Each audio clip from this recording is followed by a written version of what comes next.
గోధుమ గింజ భూమిలో పడి చావకుండిన ఎడల అది ఒంటిగానే ఉండును, అది చచ్చిన ఎడల విస్తారముగా ఫలించును.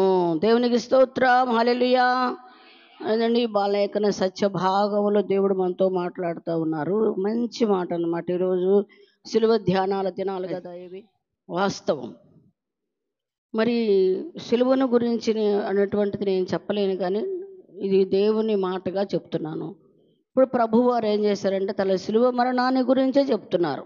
చెప్తూ ఉదాహరణగా ఈ వాక్యాన్ని మనకు తెలియదు. సో కాబట్టి ఈ దినాన మనము యేసయ్య చెప్పినటువంటి గోధుమ గింజ భూమిలో పడి చావకుండిన ఎడల అది ఒంటిగానే ఉండును అన్నాడు. ఏదైనా సరే ఒక గింజ, అయితే గోధుమ గింజ అని దేవుడు మాట్లాడుతున్నాడు.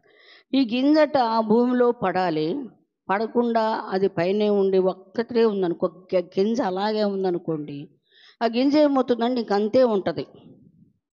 తర్వాత అది ఒంటరిగానే ఉంటుంది, ఒంటరిగానే చచ్చిపోతుంది, ఫలభరితం ఏమి ఉండదు అది. అట్లాగే జీవితంలో మనం కూడా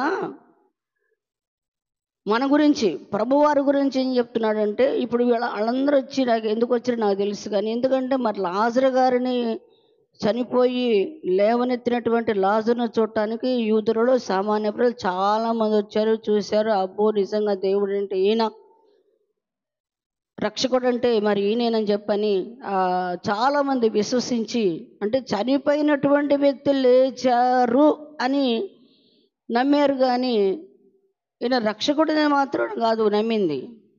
నమ్మి విశ్వసించి భయపడిపోయి చాలామంది విశ్వాసంతో ఉన్నారు. అది చూసి వీళ్ళు పోయి ఇంకొకళ్ళు చెప్పటం, వాళ్ళు పోయి ఇంకొకళ్ళు చెప్పటం అన్నమాట. ఇంకో విషయం ఏంటో చెప్పమంటారా? ఇది కూడా ఏంటంటే, ఒక సావుకుడు ఉంటాడు, ఒక అద్భుతాలు ఆశ్చర్యకార్యాలు జరిగిస్తూ ఉంటాడు. ఎవరో ఎందుకు, నా గురించే చెప్తాను మీకు. నేను ఏదో ఒక చోట ఒక చిన్న అద్భుతం జరిగిద్ది, ఒక దర్శనమే నెరవేరిద్ది, ఒక ప్రవచనమే నెరవేరిద్ది. ఇక దాని గురించి ఇంకా అందరూ ప్రోపగాండా చేసి, అమ్మో అమ్మగారు ప్రార్థన చేశారు, అమ్మగారు ప్రవచించారు, అమ్మగారికి దర్శనం వచ్చింది, అమ్మగారికి నెరవేరిందంటే ఇక్కడ అమ్మగారా యేసయ్య ఎవరు కావాలి ఇక్కడ మనకి? అమ్మగారికి ఆ విధంగా ఎప్పుడైతే ఎత్తిపడటం మొదలు పెట్టారో, నన్ను దేవుడు ఏ విధంగా కొట్టాలో ఆ విధంగా కొడతా ఉంటాడు అన్నమాట. అవన్నీ ఏంటంటే మనుషులు మిమ్మల్ని పొగిడినప్పుడు మీకు శ్రమ అంతే. ఒక విషయం ఏంటంటే, ఒక దర్శనమైన ఒక ప్రవచనమైన అందరూ చెప్తారు, గురి ఒక్కళ్ళ మీదే ఉంటుంది. ఆ గురి ఒక్కళ్ళ మీద ఉన్నప్పుడు వాళ్ళు చెప్తేనే ఖచ్చితంగా జరుగుద్ది అనేటటువంటిది నీ మనసులో ఉంది కాబట్టి అది జరుగుతుంది. దేవునికి స్తోత్రం. మరొకళ్ళు కూడా చెప్తారు, నీ గురి లేదు ఆ వ్యక్తి మీద. గురిని బట్టి ఉంటుంది ఏదైనా కూడాను. నీ గురి నా గురి మనుషుల మీద కాకుండా మొట్టమొదట దేవుని మీద ఉంచాలి అని దేవుడు చెప్తున్నాడు. కాబట్టి మనమందరం ఈ విధంగా విశ్వాసులమైనా, సావుకులమైనా, సావుకురాళ్ళమైనా, ప్రవక్తలమైనా సరే, ఎలాంటి వాళ్ళమైనా దేవుడిచ్చినటువంటి ఒక తలాంతు నీకు నాకు దేవుడు ఇచ్చినప్పుడు దాన్ని మనం ఏం చేయాలంటే సద్వినియోగం చేసుకుంటానికి ఇష్టపడాలి. కానీ దానిని బట్టి మనం ఫోకస్ అయ్యి మన యొక్క పేర్లు జీవగ్రంథాలు లేకుండా మన పేర్లు పేపర్ల మీద, వాట్సాప్లో, ఫేస్బుక్లో, యూట్యూబుల్లో పెద్ద పెద్దవి పెట్టుకొని దెయ్యాలు వదిలేస్తుంది, దూతలు వస్తున్నారు, ఏవో ఎంతోమంది హార్ట్ అంటే వెళ్ళిపోతున్నారని ఎన్ని పెట్టుకున్నాము. యేసయ్య ఎక్కడ? యేసయ్య నామానికి మహిమ అంటున్నాము, యేసు ప్రభు నామమే లేదు అక్కడ. అంతా అమ్మగారి మహిమ, అయ్యగారి మహిమ, అక్క మహిమ, అన్న మహిమ, అంకుల మహిమ, ఆంటీ మహిమ. వేరే యేసయ్య, యేసయ్య లేడు. యేసయ్య మరుగునేశారు. ఈ రోజున నువ్వు నేను మనం అందరం గనపరచాల్సింది ఎవరినంటే దేవుణ్ణి అన్నాం. 40 దినాల ఉపవాస ప్రార్థనలు ఎందుకన్నా చేసుకోనండి, కానీ దేవునికి స్తోత్రాలు. వాస్తవం కూడా చెప్తున్నాను మీకు. నేను ఈ క్రిస్మస్, ఈస్టర్ వచ్చినప్పుడల్లా, క్రిస్మస్ దినాల్లో, క్రిస్మస్ సందర్భంగా దైవ సేవకులందరూ కూడాను క్రీస్తు పుట్టుక దినాన్ని గురించి మరి దేవుని యొక్క వాక్యాన్ని వెల్లడిపరుస్తూ ఉంటారు. అలాగే ఈ ఈస్టర్ సందర్భంగా కూడా అదే సేవకులు కానీ అందరూ కూడాను సిలువను గురించినటువంటి వార్తను గురించే చెప్తూ ఉంటారు. ఈ 2 పండుగల గురించి మరి క్రొత్త సంవత్సరం వచ్చేటప్పటికే క్రొత్త జన్మ, క్రొత్త మాట, క్రొత్త విధానం అని చెప్తూ ఉంటారు. ఈ 3 ఎందుకంటే మనకి ఒక్కొక్కసారి మనకు అనిపిస్తూ ఉంటుంది, వీటి మూడింటిని క్రోడీకరించుకొని వాక్యం అనేటటువంటిది సత్యాన్ని వెల్లడి చేయటానికి దేవుడు ఒక మంచి మార్గాన్ని తెలియజేశాడు. ఆమేన్, హల్లెలూయా. అది మనం గ్రహించాలి. పండగలు చేసుకునేవాళ్ళని చేసుకునేవాడు, వాడు మనం అబ్జెక్షన్ పెట్టకూడదు. నీ ఇష్టమైతే చెయ్యి, లేకపోతే లేదు. కానీ సత్యవాక్యాన్ని మాత్రం మనం గుర్తించాలి. ఇంకా ఆ సమయాల్లో వాక్యం ప్రగాఢంగా ఇంకా విరివిగా అది వ్యక్తపరచడానికి దేవుడు ఒక సమయాన్ని ఇచ్చాడని మనం నమ్మటమే. కాబట్టి ఈ రోజున దేవుడు మనతో మాట్లాడుతున్నాడు. గోధుమ గింజను చూసారా, అది భూమిలో పడి చావాలి, చావకపోతే అది ఒక్కటే ఉండిపోతుంది అని. అలాగే నువ్వు కానీ నేను కానీ మనం అందరం కూడాను గింజలతో సమానం. ఈ గింజ ఏమవుతుందంటే, దేవునికి స్తోత్రాలు, భూమిలో పడి అది చచ్చిపోవాలి. భూమి మీద ఉండి అది కనబడుతూ ఉన్నంత వరకు కూడాను దానివల్ల ప్రయోజనం ఉండదు. ఇదేంటి గోధుమ గింజ, అది భూమిలోకి వెళ్ళిందా, వెళ్ళలేదు, ఇంకా పైనే ఉంది, నీళ్లు పోస్తున్నాం. పైనుండి నీళ్లు పోస్తే ప్రయోజనం ఏముంటుంది? అది భూమి లోపల మన్ను కప్పబడాలి, కనబడకుండా ఉండాలి. అలాగే జీవితంలో యేసుప్రభు వారు కూడా ఎలాగుండాలంటే, మహత్కార్యాలు, ఆశ్చర్యకార్యాలు, అద్భుతాలు చేయటానికి ఆయన రాలేదు. సర్వమానవాళి కొరకు తన ప్రాణాన్ని పెట్టి సిలువ ప్రాణమును త్యాగం చేసి వారికి రక్షణ ఇవ్వటానికి ప్రభువారి ప్రాణమే పోవాలి. అక్కడ ప్రాణం ఉండకూడదు. ఆడ అర్థమవుతుంది. ప్రాణం వేసేది పోవాలి. ఆయన బిడ్డలంగా, ఆయన కుమారులంగా, ఆయన కుమార్తెలంగా రుజువు చేయబడుతూ ఉన్నటువంటి మనము ఆ సిలువ రక్తములో ప్రతి పాపాన్ని కడిగి పవిత్రపరచి దాసులుగా ఉంటున్నటువంటి మనము, మన ప్రాణం పోయిందా? చచ్చిపోయామా? మనము బ్రతికి ఉన్నామా? చచ్చిపోయినటువంటి వ్యక్తికి చలనం ఉండదు. చనిపోయినటువంటి వ్యక్తి వినడు. చనిపోయినటువంటి వ్యక్తి చూడడు. చనిపోయినటువంటి వ్యక్తికి ఏమాత్రం కూడా స్పర్శ ఉండదు అన్నమాట. ఇప్పుడు చచ్చిన వానితో సమానం. దావీదు గారు అంటారు, నేను చచ్చిన వానిను అనే ఉన్నాను అంటాడు. చెవులుండి వినలేను, నోరుండి మాట్లాడలేను, కనులుండి చూడలేను. అన్నీ చూస్తున్నాడు, అన్నీ వింటున్నాడు, అన్నీ చేయగలడు, అన్నీ మాట్లాడగలడు, కానీ ఏమి చేయటానికి కూడా చచ్చిపోయాడు. ఈ దినాన మనం కూడా ఆయన శరీరంలో రక్తంలో పాలు పంపులు పుచ్చుకున్నటువంటి మనం కూడా ఎలాగో చచ్చిన వారితో సమానంగా ఉండాలి. రోషాలు, పౌరుషాలు, కోపాలు, ఆవేశాలు, డాంబికము, ఇవన్నీ కూడాను నిజముగా రక్షించబడినటువంటి ఏ వ్యక్తికి కూడా అవి రుజువు కానే కాదు. మనం కాదు, సజీవ రత్నం చనిపోవాలి, మరొక సజీవ రావాలి. అప్పుడే మళ్ళీ ఈ సజీవుల నుంచి అనేకులు సజీవులై వస్తారు అన్నమాట. బ్రతికి ఉంటే ఎవరు వస్తారు? రారు. కాబట్టి మనము అన్ని విషయాల్లో చనిపోయినటువంటి వారు, పాపముల చేత, అపరాధముల చేత చచ్చిన వారై మనం చనిపోవాలి. అప్పుడు క్రీస్తు యేసులో బ్రతకాలి. ఎందుకంటే క్రీస్తు యేసు కూడా ఎలా బ్రతికారో ఆయన కూడా ప్రాణం పెట్టి తిరిగి మృత్యుంజయుడే తిరిగి లేచాడు. ఈ సిలువ రహస్యము చాలా గొప్పది. అది అసలు మన వల్ల కాదు. చెప్పుకుంటాను, వింటుంటేనే అర్థం కదా, బర్ర తిరిగిపోతూ ఉంటాను అయ్యగారు చెప్తుంటే. నాకు అయితే అర్థమైన 4 మాటలు మాత్రం చెప్తాను మీకు నేను. అలాగే దేవునికి స్తోత్రాలు. ఒక చక్కని మాట, చనిపోవాలి అని చెప్తున్నాడు. గోధుమ గింజ ఎలాగ భూమిలోకి వెళ్ళి చనిపోయిందో అట్లాగా మనం కూడా చనిపోవాలి. అది చచ్చిన ఎడల విస్తారముగా ఫలించను. మనం కూడా అన్ని విషయాల్లో చనిపోవాలి. ఇప్పుడు చూద్దాం మనం కొలసీలకు రాసినటువంటి పత్రిక 3వ అధ్యాయము 1వ వచనం. మీరు క్రీస్తుతో కూడా లేపబడిన వారైతే పైనున్న వాటినే వెదకుడి. అక్కడ క్రీస్తు దేవుని కుడిపార్శ్వమున కూర్చుండి ఉన్నాడు. అది మనం ఎవరు వెంట? మీరు క్రీస్తుతో కూడా లేపబడిన వారైతే, మనం అంటున్నాం కదా, నేను యేసయ్య కుమార్తెని, నేను యేసయ్య బిడ్డని, ఆయన రూపాన్ని, ఆయన సొగసుని, ఆయన బిడ్డని నేను మాత్రం రక్షించబడలేదా, నేను మాత్రం ఆయన బిడ్డనే కదా, ఆయన కుమారుని కదా, కుమార్తెని కదా అని బల్లగుద్ది చెప్తూ ఉంటాం. నిజంగా నువ్వు లేవబడితే గనక రుజువు ఏంటి అంటే గనక నువ్వేం చేయాలంటున్నాడు? పైనున్న వాటినే వెదకుడి. అది భూమి మీద ఉన్నటువంటి వాటిని వెతకబాకు అన్నాడు. ఎందుకంటే భూమిలో అది చచ్చిపోయింది.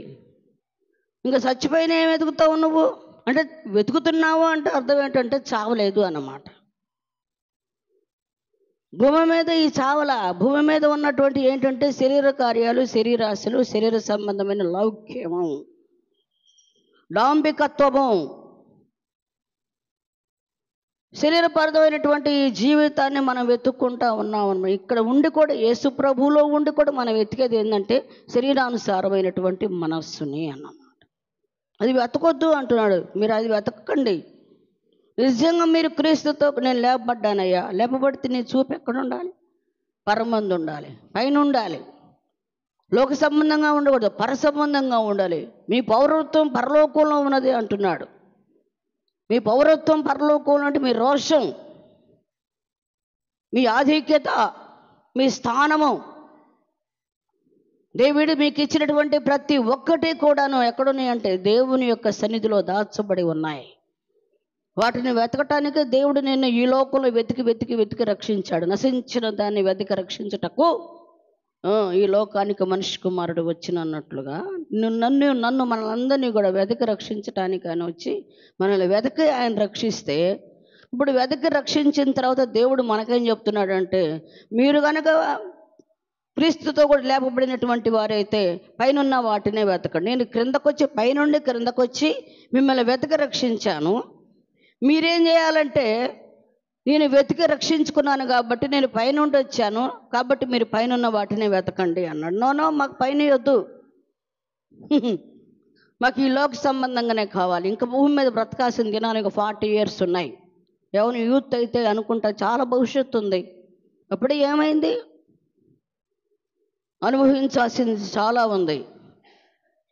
కొంతమంది రక్షణ తీసుకుంటానికి ఏమంటారంటే, అప్పుడే నా బాప్తీసాలు, అప్పుడే ఏం ముంచుకుపోయిందని చెప్పిన మా అబ్బాయికి బాప్తీసాలు ఇవ్వాలి, అప్పుడే వద్దులే, కొంచెం ఎదిగిన తర్వాత, కొంచెం తెలుసుకున్న తర్వాత. వాడు ఎదిగేది ఏంటి, తెలుసుకునేది ఏంటి? బాల్యం నుంచి సండే స్కూల్కి వస్తూ ఉన్నాడు. ఒక వయసు వచ్చిన తర్వాత పిల్లవాడికి వాడికే పరిజ్ఞానం రావాలి, నేను రక్షణ తీసుకుంటానమ్మా అని. మన సంఘంలోనే ఒక పాప 13 yearsకే నేను టీనేజ్ వచ్చిందాక బాప్తీసం తీసుకోకూడదమ్మా అనగానే 13 రాగానే నేను బాప్తీసం తీసుకుంటానని చక్కగా అమ్మాయి రక్షించబడింది. పేరెంట్స్ కూడా ఏం అడ్డం పెట్టలా. అంత అద్భుతమా చూడండి. ఒక వ్యక్తిలో ఉండాల్సినటువంటిది ఈ అనుభవం. నా దగ్గర కూర్చొని కూడా బాగా చేస్తూ ఉంటారు ఆ పిల్లలు. పరలోకంలో అది కాదమ్మా, ఇది కాదమ్మా, అదమ్మా, ఇదమ్మా అని. నేను పెద్దవాళ్ళ దగ్గర కూడా అలాంటి మోరల్తో కూడినటువంటి మాటలు నేను వినలే. వాళ్ళు కూర్చొని కూడా ఇంకా లోక సంబంధంగానే మాట్లాడుతూ ఉంటారు. చిన్న పిల్లలండి, 11 years 13 years పిల్లలు నా దగ్గరకు వచ్చి నాకు సువార్తను గురించి, పరలోకాన్ని గురించి చెప్తాడు. చెవులు గింగుడు తిరిగిపోతూ ఉంటాయి అన్నమాట. ఇలాంటి వాళ్ళ మందిరాల్లో ఉండబట్టి దేవుడు ఆశీర్వాదకరంగా మందిరాన్ని నిలబెట్టాడు అనుకుంటాను నేను. మందిరానికి అలాంటి వాళ్ళు కావాలి. ఆ వయసులో పరలోకాన్ని గురించి చెప్పటం ఏంటండి? అద్భుతం కదా అది. పైనున్న వాటిని వెతకండి. ఇప్పుడైనా అదే చెప్తున్నాడు దేవుడు, పైనున్న వాటిని వెతకండి, పైనున్న వాటిని వెతకండి. పైన ఏమున్నాయి అంటే పరసంబంధమైనటువంటివి ఉన్నాయి, ఆత్మ సంబంధమైనటువంటి. పైనుండి ఇదిగో నేను మీ కొరకు నేను ఆదరణకర్తను మీకోసం నేను పంపిస్తున్నాను అన్నాడు. ఎక్కడి నుంచి? పైనుండి. నేను వెళ్తున్నాను తండ్రి దగ్గరికి, మీ కొరకు నేను ఆదరణకర్తను పంపిస్తున్నాను. అంటే ఆదరణకర్త ఎవరు అంటే ఆత్మ దేవుడు. ఆయన వెతకండి, పరిశుద్ధాత్మను పొందుకోండి, ఆత్మ సంబంధంగా మలచబడండి. ఆత్మ సంబంధం వరాలతో, తలాంతులతో, అభిషేకంతో, ప్రభు సేవలో, పరిచర్యలో నువ్వు నేను, ముసలాళ్ళు, కుర్రాళ్ళు, పిల్లలు అని ఏమీ లేదు. అందరూ కూడా అభిషేకించబడండి. అందరూ కూడా దైవ నీతిలో, దైవ విధానంలో ఉండండి. అది సిలువను గూర్చినటువంటి మర్మం. శ్రమ అన్నీ ఓర్చుకోండి, తాళుకోండి, తట్టుకోండి. ఈ నేపథ్యంలో ఎన్ని జరుగుతున్నా కూడా వాటినేమి మీరు పట్టించుకోబాకండి. మాకు అన్నీ కావాలి, ఇది కావాలి, అది కావాలి, అవ కావాలి, బాబా కావాలన్నమాట. వద్దు, ప్రభు రాబోతున్నాడు, జాగ్రత్తగా ఉండాలి. పైనున్న వాటిని వెతకండి, అక్కడ దేవుడు ఉన్నాడు. తండ్రి కుడి పార్శ్వమున ఆనుకొని మన కోసం విజ్ఞాపన చేస్తూ ఉన్నాడు. నిశ్చయంగా మనం కనుక ఆ ప్రత్యక్షతను చూస్తే నీలో నాలో అదే విజ్ఞాపన మనలో దేవుడు పెట్టేస్తాడు అన్నమాట. ఆ విజ్ఞాపన నీలో పెట్టినప్పుడు ఇక లోక సంబంధంగా ఇక పరలోకమందున మా తండ్రిని ప్రార్థన చేయవిక. అనుదిన ఆహారం మాకు దయచేయ్యా, శోధన నుండి తప్పించే, శ్రమ నుండి విడిపించాయా అని చేయవు. ఏమని చేస్తావో తెలుసా? విశ్వాసమునకు కర్తయు కొనసాగించువాడు నేను యేసు వైపు చూచొచ్చు. ముందు ఉంచబడినటువంటి పందెములో ఎట్లా పరిగెత్తుతాము? ఓపికతో పరిగెత్తుదాము. ప్రార్థన మారిపోద్ది. ఇంకా పాస్ అవ్వాలయ్యా, ఉద్యోగం రావాలయ్యా, పెళ్ళి కావాలయ్యా, అప్పులు తీరాలయ్యా, ఇవన్నీ ఏమి ఉండవు. ఎందుకంటే దేవుడే ఒక వాగ్దానం ఇచ్చాడు కదా మనకి, మొదట నా రాజ్యాన్ని నా నీతిని మీరు వెతకండి. మనం ఏం వెతుకుతాము? పరలోకంలో ఉన్న అయ్యే రాజ్యము నీతి, ఆ రెండోదిని పెట్టేసాము. ఇప్పుడు ఎతుకుతూ ఉంటున్నాము. అందుకని అది దొరకట్రా, ఇది దొరకట్లా, రెండు విధాలా బలహీనమైపోతున్నాం. ఎందుకని ఇంత పరిస్థితులు ఇలాగ ఉంటున్నాయి? ఇటు దేవునిలో పరిపూర్ణంగా ఉండలేకపోతున్నాను, ఇటు లోకంలో కూడా సరైన ఆశీర్వాదాలతో ఉండలేకపోతున్నాను అంటానికి కారణం ఏంటో తెలుసా అండి? 50-50గా ఉంటున్నాయి జీవితాలు అన్నమాట. అందుకని దేవుడు కూడా ప్రకటన గ్రంథంలో ఒక మాట అంటారు, నువ్వు చల్లగానైనా ఉండు. ఎట్లా ఉండకూడదు? మనం స్నానానికి కనుక ఇప్పుడు సమ్మర్లో కూడా నులివెచ్చని నీళ్ళు ఎట్లా పోసుకోవద్దు, చన్నీళ్ళు పోసుకోవద్దు అంటున్నారుగా. అస్సలు చన్నీళ్ళు పోసుకోకూడదు. అలాగని మరి చర్మం లేసిపోయి పోసుకోకూడదు, గోరువెచ్చని నీళ్ళు. ఇది కూడా శరీర సంబంధమే. మేము కూడా ఆత్మానుసారంగా కూడా మేము గోరువెచ్చగానే ఉంటాం. మాకేమేమి కావాలంటే అది కావాలి, ఇది కావాలి. ఎవరిని బాగొట్టుకుంటామమ్మా? ఎవరిని బాగొట్టుకోలేము. లోకం కావాలి, ప్రీతి కావాలి, బంధువులు కావాలి, దేవుడు కావాలి. మనుషుల మమకారం కావాలి, దేవుని మమకారం కావాలి. మనుషుల ప్రేమ కావాలి, దేవుని ప్రేమ కావాలి. వాళ్ళ దీవెనలు కావాలి, వీళ్ళ దీవెనలు కావాలి. వాళ్ళ ఆశీర్వాదాలు కావాలి, వీళ్ళ ఆశీర్వాదాలు కావాలి. ఎట్లా కుదురుద్దండి? దేవుడే చెప్తున్నాడుగా, వేరే బ్రతకండి అని అంటే మేము వేరాము. మూర్ఖులకు ఈ తరం వారికి వేరై ఏమందాలి? రక్షణ పొందాలి. ఒక రక్షణ పొందాం కదా, ఇంకేంది రక్షణ? ఇన్ని రక్షణలు ఉన్నాయా? ఈ మాట ఎవరు చెప్పారు? పేతురు గారు. అది ఒకటి చూద్దాము మరి. అపోస్తుల కార్యాలు 2వ అధ్యాయము అని మీకు మనకు అందరికి తెలిసి మనం జ్ఞాపకం చేస్తున్నాను, అంతకంటే ఏమీ లేదు. ఒకసారి మనం అందరం మళ్ళీ రిపీట్ చేసుకోవటం అనమాట, రిమైండ్ చేసుకోవటం. అపోస్తుల కార్యాలు 2వ అధ్యాయము 40వ వచనం. ఇంకను అనేక విధములైన మాటలతో సాక్ష్యం ఇచ్చి మీరు మూర్ఖులకు ఈ తరము వారికి వేరే రక్షణ పొందుడని వారిని హెచ్చరించెను. మూర్ఖులకు ఈ తరము వారికి అంటే కింద ఏమని రాయబడి ఉంది? ఎవరు వాళ్ళు? ఎవరంట? ఏంది వంకరోళ్ళు? వంకరోళ్ళు ఎవరు? ఇక వంకర అని చెప్పుకుంటే చాలా ఉంటాయి అన్నమాట. పరమగీతాలు ఉండదు, తాళ వృక్షం అంత తిన్నని దానవమ్మ అంటాడు సంఘాన్ని దేవుడు. తాడి చెట్టు ఎలాగుంటుంది? తాళ వృక్షం అంటే తాటి చెట్టు. తాడి చెట్టు స్ట్రైట్గా ఉంటుంది అన్నమాట. అంటే వంకర టింకర కూడా ఉన్నాయి. ఇప్పుడు వంకర టింకరాటిని గురించి చెప్పాలా. అక్కడ తాళ వృక్షం అంటే కరెక్ట్గా తాటి చెట్లు కరెక్ట్గా చాలా వరకు ఎలాగుంటాయి అంటే స్ట్రైట్గా ఉంటాయి అన్నమాట. Straight forward. చేస్తానంటే చేస్తాను, చెయ్యనంటే చెయ్యను, ఇస్తానంటే ఇస్తాను, ఇవ్వనంటే ఇవ్వను. ఎలాగుండాలి మన మనసు? మనసు చెప్పిందే మనిషి చేయాలి. మనసు ఒకటి చెప్తుంటే మనిషి నటించకూడదు. నీ మనసు కరెక్ట్ వే చూపిస్తుంది నీకు, ఇది నిజం అని చెప్తుంది. నిజంకెళ్ళి నడువు. అది నిప్పు లాంటిదైనా కాల్చినా పర్వాలేదు, కానీ శుద్ధ సువర్ణంగా మార్చబడతావు. ఎస్, అగ్ని అని భయపడొద్దు. నేను ఒంటరివాడిని అయిపోతాను, ఈ విధంగా సత్యవాక్యమునకు నేనై ఉన్నాను అనుకో, బద్ధుడిని నేను ఒక్కదాన్ని అయిపోతాను, ఒక్కడనే అయిపోతాను, ఏం పర్వాలేదు. వారిలో ఒంటరైనటువంటి వాడు ఎంతమందితో సమానము? ఎంతమందితోటి? 1000 మందితో సమానం. Praise the lord.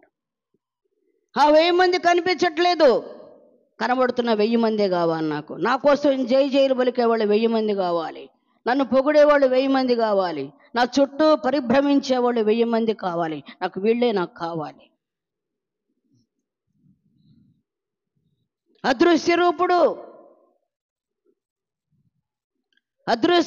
నీ చుట్టూ అదృశ్య రూపకంగా తిరిగేటటువంటి వాళ్ళని పంపిస్తారు. వాళ్ళే దేవదూతలు అన్నమాట. పాదములకు దెబ్బ తగలకుండా పట్టుకుంటారట యేసు ప్రభు వారిని. అట్లాగే ఎవరెవరునా మనకు సంరక్షణ కలగదు, కానీ దేవుడే మనకు సంరక్షణగా ఉంటాడు. అగ్నిగా ఉండు, కాల్చబడు. నీ దగ్గరకు రావాలంటే భయపడాలి, తప్పు చేయాలంటే భయపడాలి, అబద్ధం చెప్పాలంటే భయపడాలి, మోసం చేయాలంటే భయపడాలి. నీ దగ్గరకు వచ్చి ఏదైనా అటు ఇటు మాట చెప్పాలంటే భయపడే తీరుగా నువ్వు కనబడాలి. అది అగ్ని. రమ్మనండి, అగ్ని దగ్గరికి ఎవరన్నా వస్తారేమో? వస్తారా? ఏంటి, ఏం చేసిద్ది అది? ఏం చేసిద్ది? అమ్మో, ఇది క్రీస్తు యేసులో ఉన్న నువ్వు నేను ఎలాగుండాలంటే, మూర్ఖులకు ఈ తరం వారికి వేరే నువ్వు రక్షించబడితే వంకర టెంకర బ్రతుకులన్నీ కూడా నీ ద్వారా సరిచేయబడతాయి. దేవునికి స్తోత్రం, హల్లెలూయా. నువ్వు తిన్నగా ఉంటే నువ్వు నడిపించేవాళ్ళు కూడా తిన్నగా ఉంటారు. నువ్వు కరెక్ట్గా ఉంటే నువ్వు నడిపించేవాళ్ళు, నువ్వు బోధించేవాళ్ళు, నిన్ను అనుసరించేవాళ్ళు కూడా పర్ఫెక్ట్గా ఉంటారు. ఎందుకు చెప్తున్నాడు? అదొక రక్షణ.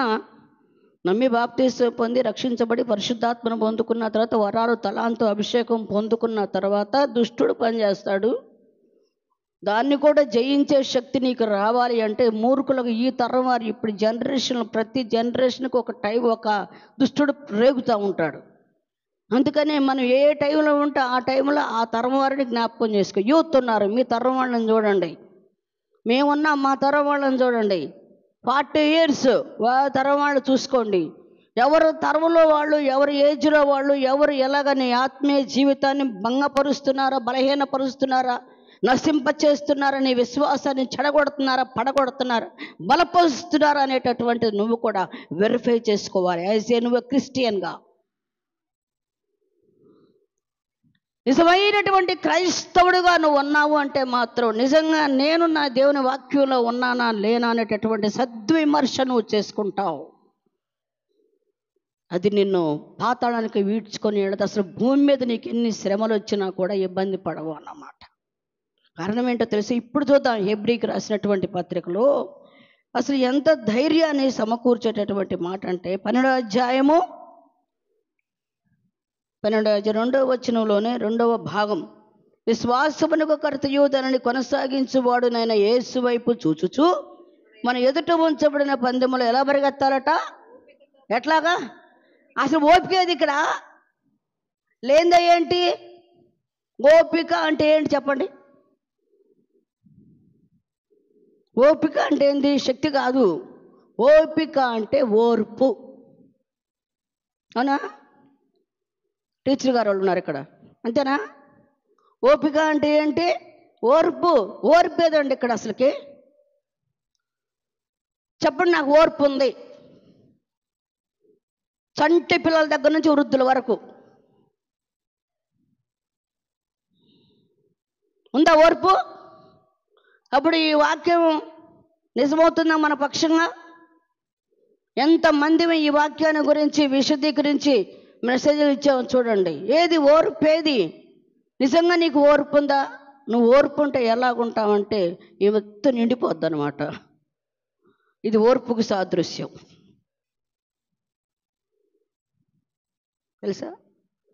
ఓర్పు అనేటటువంటిది ముందు అంతరంగంలో కలిగితే అది ఖచ్చితంగా అది బయట కనిపిస్తూ ఉంటుంది.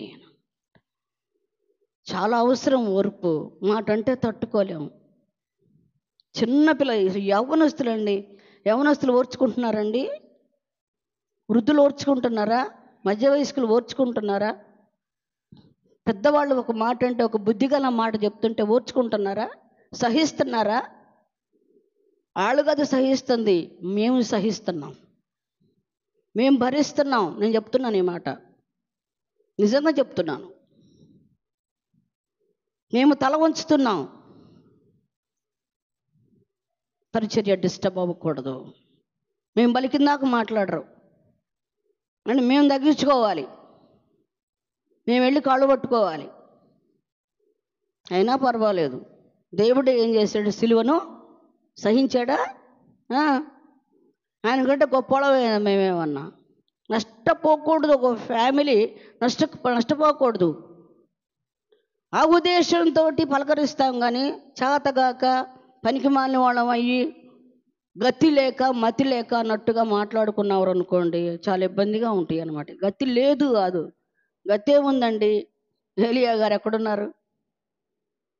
నీళ్లు లేని చోట ఉంటే అక్కడికి కాకులు వచ్చి పెట్టినాయి మంచి మంచి మాంసం, చేపలు, మాంసం, రొట్టెలు. ఆయన బిడ్డలను ఆయన పోషించడా? ఆయన బిడ్డలను ఆయన బ్రతికించడా? నోటికి కాని మాటలు మాట్లాడితే జాగ్రత్త. విస్తారమైనటువంటి మాటల్లో దోషముండక మానదు.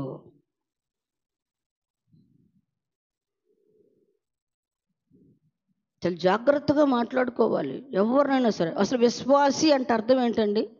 సేవకులు అంటే అర్థం ఏంటి? ప్రభు రక్తము ద్వారా ప్రత్యేకించబడినటువంటి, రక్షించబడినటువంటి ప్రతి వ్యక్తి కూడా దేవుని ప్రతిరూపమై ఉన్నారు.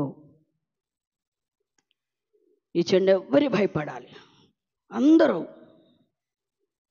తెలిసినంత వరకు అందరూ భయపడాలి. ఒక మాట అంటానికి ఆ దాసురాలు ఎవరు, ఆ దాసుడు ఎవరు అంటే రాంగ్ రూట్లో ఉండనేమంటే మనకు సంబంధం లేదు. వాళ్ళు బలహీనులుగా ఉండనేమంటే మనకు సంబంధం లేదు. కానీ వాళ్ళు రక్షించబడ్డవాడు. వాళ్ళని కనుక మనం ఒక మాట అన్నాము అంటే నిశ్చయంగా మనకు నరకమే తథ్యం అన్నమాట. దేవుడే చెప్తున్నాడు ఆ మాట. నీ సహోదరుని కానీ నీ సహోదరుని కానీ ఏమనుతున్నాడు? ద్రోహి, వ్యర్థుడా అన్నాడా? కానీ మనం లెగిస్తే అనేది ఏంది?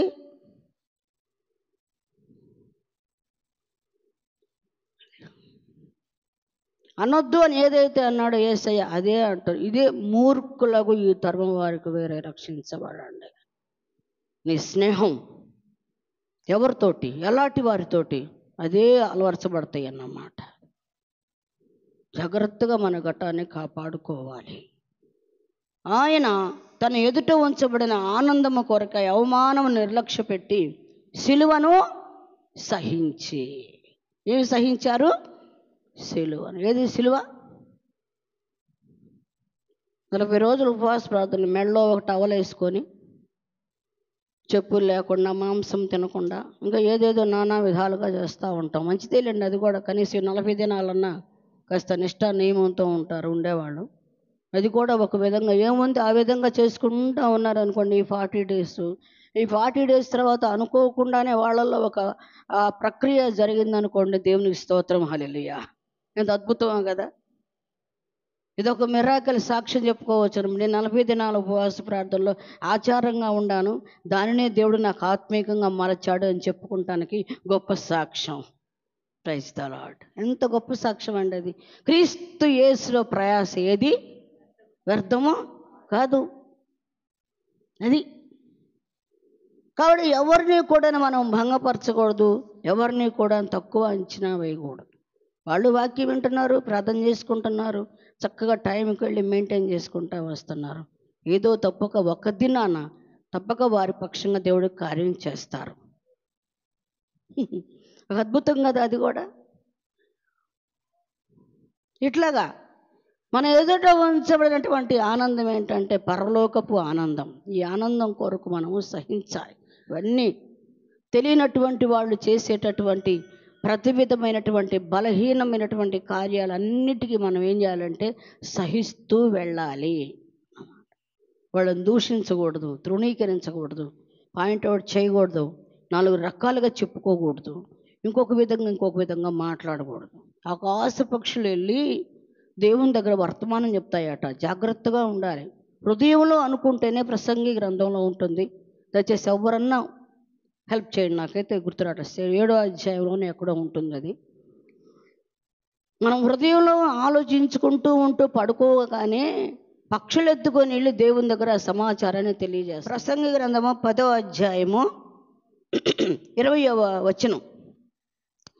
నీ మనస్సునందైనను రాజును శపింపవద్దు, నీ పడక గదిలోనైనను ఐశ్వర్యవంతులను శపింపవద్దు. ఏలయనగా ఆకాశ పక్షులు సమాచారము కొనిపోవును, రెక్కల గలది సంగతి తెలుపు. మనస్సులో కూడా రాజులను, ఐశ్వర్యవంతులను, గొప్పవారిని, బాగా ఫలించేటటువంటి వారిని, వాడు అన్యాయంగా ఫలించడం, న్యాయంగా ఫలించడం నీకెందుకు నాకెందుకు, నీకెందుకు నాకెందుకు చెప్పండి. ఏ విధంగా సంపాదించుకొని మనకెందుకండి? ఎవని క్రియలు వాని వెంట పోవును. ఎవరు చేసింది వాళ్ళు అనుభవిస్తారు. మనకెందుకు అసలుకి? అసలు అనుకోవద్దు. ఎంత సిలువ ఇది, ఒక సిలువ. అసలు ఎంత సిలువ ఇది మనస్సులో కూడా అనుకోవద్దట. ఇంకేమన్నా ఉందా? ఇప్పటిదాకా అనుకున్న మాటలని పరిస్థితి ఏంటి మరివి? దీని గురించి దేవుని దగ్గర లెక్క ఏం అప్పగించాలి దేవునికి? ఇక నుండైనా మనం అందరం భయపడి బ్రతకాలి.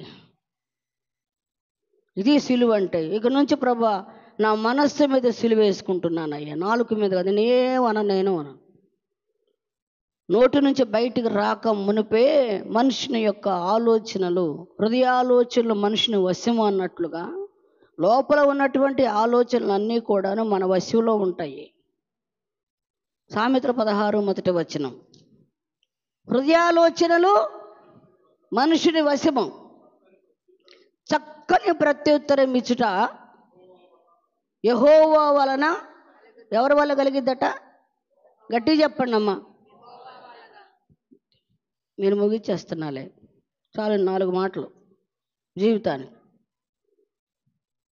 హృదయాలోచనలు ఎవరి వశం? మన వశమేనా? అంతేనా? మన వశం. అదే మనుషుని వశం అంటే ఎవరి వశం? మన ఇష్టం. నీ ఇష్టం వచ్చినట్టుగా ఆలోచించు. నీకు ఎలా అనిపిస్తే అలా ఆలోచించు. ఎవరి గురించి అయినా సరే నువ్వు అట్లా ఆలోచించు. జాగ్రత్త. ఆలోచించేటప్పుడే ఒక నిర్ణయానికి రా. నేను తప్పు ఆలోచిస్తున్నాను, దయతో క్షమించు ప్రభువా, నా ఆలోచనే రాంగ్ ఆలోచన, రాంగ్ ఎస్టిమేట్ చేస్తున్నాను. నేను సహోదరి గురించి, సహోదరుని గురించి నేను ఇట్లా అనుకోకూడదు కదా, దయతో క్షమించయ్యా. నాకు పరలోకం కావాలమ్మో, నాకు వద్దు, ఈ లోకం నాకు వద్దు, అంతే. ఆమెన్. నాకు పరలోకమే కావాలి. కాబట్టి నేను అంతరంగంలో కూడా ఎవరిని గురించి కూడా ద్వేషించను, నేను ఎవరి గురించి తక్కువగా బలహీనంగా నేను మాట్లాడను అనేటటువంటి ఒక మంచి నిర్ణయానికి మనం రావాలి. ఇదే సిలువను సహించటం అంటే. ఇదే మూర్ఖులకు, ఈ తరం వారికి వేరే రక్షణ పొందటము అంటే. ఇది ఎంత సిలువ ఆలోచించండి. ఇదే చచ్చిపోవటం అంటే మనిషి చావాలి, మనిషితో పాటుగా మనసు కూడా చావాలి. నువ్వు ఆ విధంగా చచ్చిపోతేనే నీలో నుంచి, నాలో నుంచి వేల మంది పుట్టుకొస్తారు. దాని నిమిత్తమే దేవుడు ప్రాణం పెట్టి నిన్ను నన్ను రక్షించి విమోచించి ఈ దినాన్ని ఈ ఆలయంలో నిలవబెట్టి భౌతికపరమైనటువంటివి, ఆత్మ సంబంధమైనటువంటివి నువ్వు అడిగినా అడగకపోయినా నీకు కావలసినవన్నీ దేవుడు ఇచ్చి నిలబెట్టి ఆయన సాక్షిగా జీవింప చేస్తూ, నా కుమారుడా, నా కుమార్తె, నా సాక్షిగా నిలబడు. ఎందుకంటే భూమి మీద నిన్ను గోధుమ గింజగా చేశాను, మంచి ద్రాక్షగా చేశాను. నువ్వు ఫలించి అభివృద్ధి చెందాలి. నీ ద్వారా రావాలి. ఒక ఆత్మ రక్షించబడాలండి. ఎవరి ద్వారా చెప్పండి? మనుషుల ద్వారానా? ఈ మైకు ద్వారా? ఎవరి ద్వారా? నిన్నెందుకు రక్షించింది దేవుడు? ఎందుకు ఈ బోధలన్నీ? ఎందుకు ఈ మంచి మాటలు? ఎందుకు ఈ సిలువ ధ్యానము? 40 దినాల సిలువ ధ్యానాలు ఎందుకు? ఇప్పుడన్నా సత్యాన్ని తెలుసుకుంటారేమోనని. ఎందుకు శ్రమలను గురించి వివరించటము? ఇప్పుడైనా దేవుని త్యాగాన్ని తెలుసుకుంటామని, కరెక్ట్ అయినటువంటి మారుమనసు పొందుతావని, నిజముగా ప్రభు కొరకు బ్రతుకుతావని. యవ్వన బిడ్డలు దేనికోసం బ్రతకాలి? దేవుని కోసం బ్రతకడానికి సిద్ధపడండి. జీవితం అంతా కొల్లగొట్టుకోవటమే సరిపోతా ఉంది, దోపుడు సొమ్ములాగా పరిగేరుకోవటమే సరిపోతా ఉంది, పరిగేరుకోవటమే సరిపోతా ఉంది. ఈ పరిగేరుకోవటము, దోపుడు సొమ్ముతో దోచుకోవటము, తినటము, తాగటము, సుఖించటం, పరిగెత్తటం, రావటం, పోవటం, జీవితం అంతా ఉరుకులు పరుగు. ఏ నాడైనా ఏ రోజైనా సరే ఒక రోజులో కొంతకాలం దేవుని కోసం బ్రతికేవా మనము? రోజులో ఒక 5 hours దేవుని కొరకు కేటాయించామా? 12 గంటల్లో రోజుకి ఎన్ని గంటలు దేవుని కోసం మనం త్యాగం చేస్తున్నాం? మనం ఏమీ త్యాగం చెయ్యం, దేవుడే మనకు త్యాగం చేసి అన్నీ ఇవ్వాలి. మనం ఏమీ ఖర్చు పెట్టాం, ఆయన ఖర్చు పెట్టి మనకు అన్నీ చెయ్యాలి, మనకు అన్నీ ఇవ్వాలి. ఎవడి కోసం ఇస్తాడు? రక్షించుకున్న దేవుడికి తెలీదా మనం ఎలాగుండాలని? దేవుని కూడా క్వశ్చన్ వేసే అంత వీరులు వీరత్వం కలిగినటువంటి వాళ్ళు కూడా ఉన్నారు. దేవుడే ఇస్తాడు. ఎంత ధీమానండి, దేవుడే ఇస్తాడు. ఆయనకు తెలీదా మనం ఏందో? ఆహాహాహా, ఆలోచించండి ఒక్కసారి ఈ మాట. దేవుని దగ్గర దీనంగా తగ్గింపుకొని వినయ విధేయులతో అడగమంటే ఆయనకు తెలుసులే ఏమయ్యాలో.